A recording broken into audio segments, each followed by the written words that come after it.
নমস্কার বন্ধুরা, অনুভার রান্নাঘরে আরো একটি নতুন পর্বে সবাইকে স্বাগত জানাচ্ছি। বন্ধুরা, আজকে আমি আপনাদের তৈরি করে দেখাবো বাজারের কোনো রকম কেনা দুধ ছাড়াই মাত্র 3টি উপকরণে এই গরমে প্রাণ ঠান্ডা করা ঠান্ডা ঠান্ডা দুধের পুডিং রেসিপি। আর সেই জন্য দেখুন বন্ধুরা, এখানে আমি নিয়ে নিয়েছি বড় সাইজের একটা নারকেল।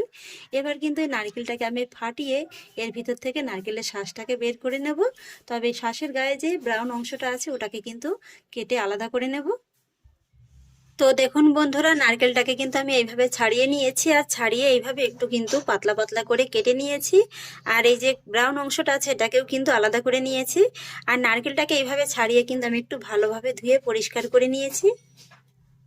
আর এবার আমি নারকেলটাকে একটু মেপে নেব, সেই জন্য নিয়ে নিয়েছি এরকম একটা মাঝারি মাপ করে একটা বাটি। আপনারা কিন্তু আপনাদের হাতের কাছে যেটা থাকে সেটার মাপ করে নিতে পারেন, যে কোনো একটা মেজারমেন্ট কাপ মেপেও কিন্তু নিতে পারেন।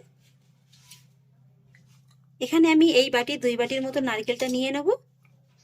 আর তারপর এই নারকেলটাকে সরাসরি একটা বড় মিক্সচার জারের ভিতরে দিয়ে দেব। আর এবার আমি নারকেলটাকে প্রথমে হালকা করে একটু মিক্সিতে ঘুরিয়ে নেব। তো দেখুন বন্ধুরা, নারকেলটাকে কিন্তু আমি মিক্সিতে হালকা করে একটু ঘুরিয়ে নিয়েছি।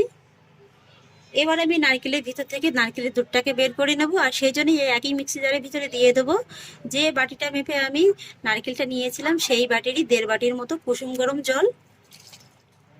এখানে চেষ্টা করবেন এইভাবে একটু কুসুম গরম জলটা দেওয়া, তাহলে কি হবে যে নারকেলের দুধটা না খুব ভালোভাবে কিন্তু বেরিয়ে যাবে।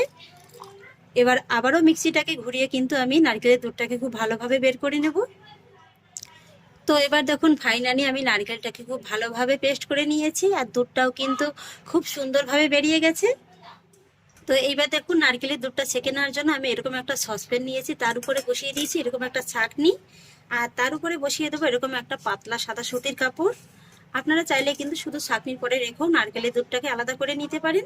তবে এইভাবে একটু কাপড়ের মধ্যে নিলে কি হবে, এই দুধটা কিন্তু খুব সহজে আপনারা বের করে নিতে পারবেন। পুরো নারকেলটাকে আমি ছাঁকনির মধ্যে নিয়ে নিয়েছি, আর এইভাবে কাপড়ের পুঁটিটাকে বেঁধে আমি দুধটাকে খুব ভালোভাবে আলাদা করে নেব। নারকেলের দুধটাকে আমি খুব সুন্দর করে ছেঁকে নিয়েছি, আর এখানে কিন্তু 500 গ্রামের মতো দুধটা হয়েছে।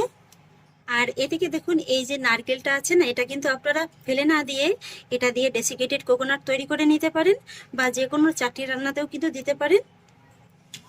এবার দেখুন বন্ধুরা, আপনাদের দুধের ঘনত্বটা একটু দেখিয়ে দিচ্ছি। এই যে দেখুন বন্ধুরা, দেখে কি বোঝা যাচ্ছে যে এটা বাইরের কেনা দুধ নয়, নারকেলের দুধ। এই যে দেখুন।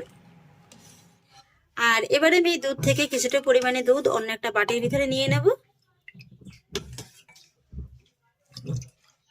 এই মোটামুটি 1/4 কাপের মতো দুধটা আমি নিয়ে নিলাম।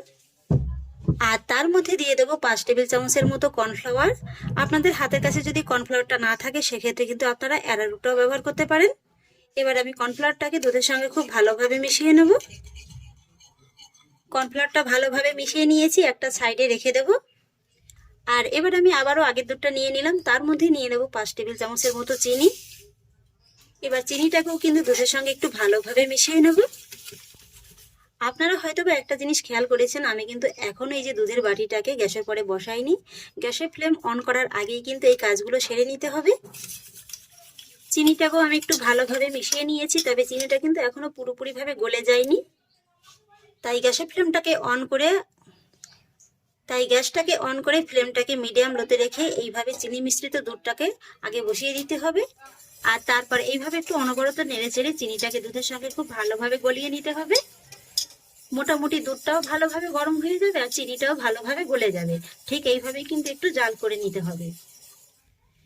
এই যে দেখুন বন্ধুরা, দুধটাও ভালোভাবে গরম হয়ে গেছে আর চিনিটাও কিন্তু একদম ভালোভাবে গলে গেছে। ঠিক এই পর্যায়ে কিন্তু গ্যাসের ফ্লেমটাকে একেবারে কমিয়ে দিতে হবে।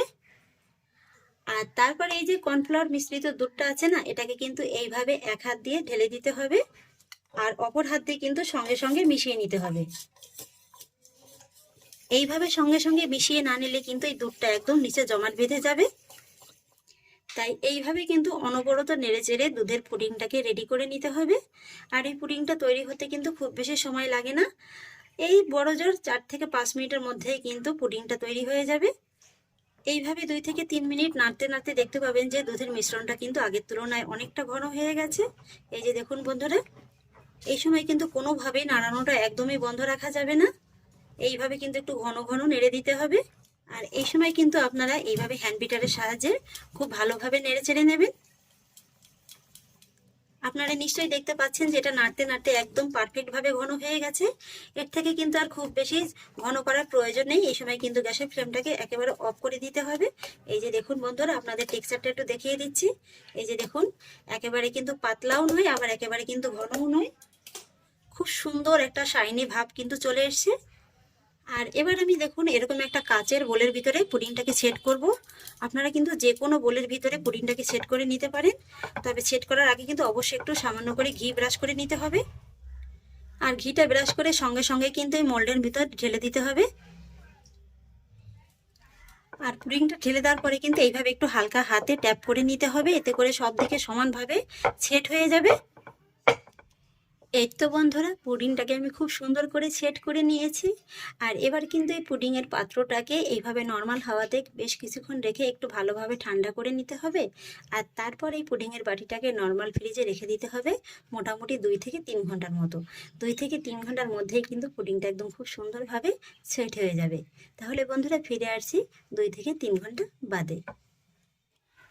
এই যে দেখুন বন্ধুরা, পুডিংটা একদম কত সুন্দরভাবে তৈরি হয়ে গেছে, দেখে নিশ্চয়ই বুঝতে পারছেন। এবার এই পুডিংটাকে দেখতে এবং খেতে আরেকটু সুস্বাদু বানানোর জন্য আপনারা এর উপর থেকে ছড়িয়ে দিতে পারেন সামান্য একটু গুঁড়ো দুধ কিংবা ডেসিকেটেড কোকোনাট। এখানে আমি সামান্য একটু ডেসিকেটেড কোকোনাট এইভাবে ছড়িয়ে দিচ্ছি। এবার আমি আপনাদের পুডিংটাকে একটু কেটে দেখিয়ে দিচ্ছি যে এটা কতটা সফট হয়েছে। কাটাটা দেখে নিশ্চয়ই বুঝতে পারছেন, এটাতে কিন্তু আর আলাদা করে বলার কিছুই নেই।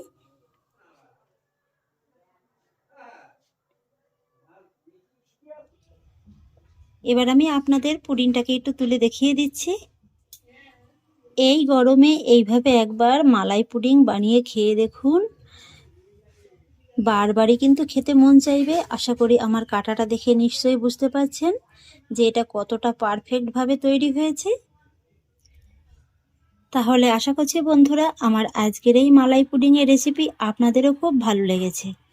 যদি ভালো লেগে থাকে তাহলে আমাকে অবশ্যই একটা লাইক এবং কমেন্ট করবেন, সেই সঙ্গে বন্ধুদের সঙ্গে শেয়ার করবেন। আর প্লিজ বন্ধুরা, যদি আমার পরিবারের নতুন সদস্য হয়ে থাকেন তাহলে একটা সাবস্ক্রাইব করে পাশে থাকা বেল আইকনটি প্রেস করে দেবেন। ফিরে আসছি এরকমই পরের অন্য কোনো নতুন রেসিপি নিয়ে। সবাই ভালো থাকুন, সুস্থ থাকুন, ধন্যবাদ।